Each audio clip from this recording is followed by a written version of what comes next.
Notre quête de l'or rose débute ici, au marché d'intérêt régional.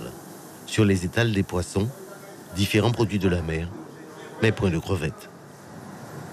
Pas de crevettes même du tout. Hein. Bon, crevettes et mossora beaucoup, mais peut-être vendredi ou samedi, je peux trouver mosso crevettes. Mais crevettes est très rare en ce moment.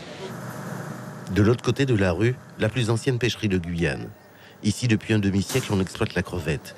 Si elle se fait rare ces temps-ci, c'est un peu de saison, nous dit-on. Mais pas que.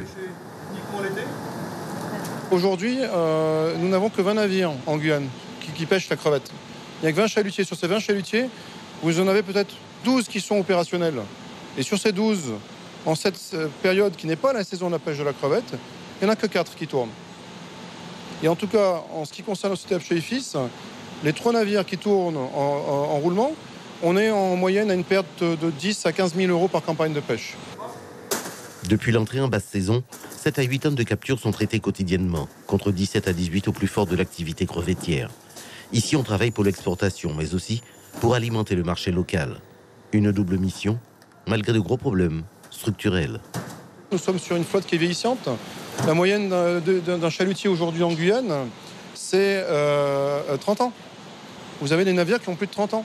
Des navires qui sont obsolètes, qui ne répondent plus aujourd'hui aux exigences techniques, aux exigences de sécurité. Donc on fait beaucoup d'efforts pour les mettre à niveau. Mais notre grand combat aujourd'hui avec l'Europe et avec la France, c'est de dire bien que dans le reste de la France, le reste de l'Europe, on paye les gens pour casser les navires. Nous, on ne veut pas les casser, on en veut des nouveaux. Au beau jour de l'exploitation de l'or rose, c'était il y a plus d'une vingtaine d'années, plus d'une centaine de bateaux et pas moins de 6 armements se partageaient l'exploitation du plateau guyanais, une zone exclusive de pêche. Ceux qui restent, aujourd'hui, doivent faire face en plus à la concurrence des armements étrangers. Lorsque vous avez des tapouilles brésiliennes qui sont en plein milieu de la zone de pêche de chalutage, le chalutier, il ne fait pas demi-tour comme une voiture. Il s'arrête, il remonte son chalut et il a fini son coup de pêche. Et ensuite, il fait demi-tour.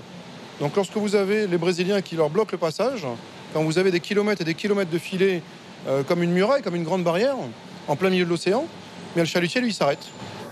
Une ressource halieutique en quantité et surtout de qualité, mais sous et mal exploitée.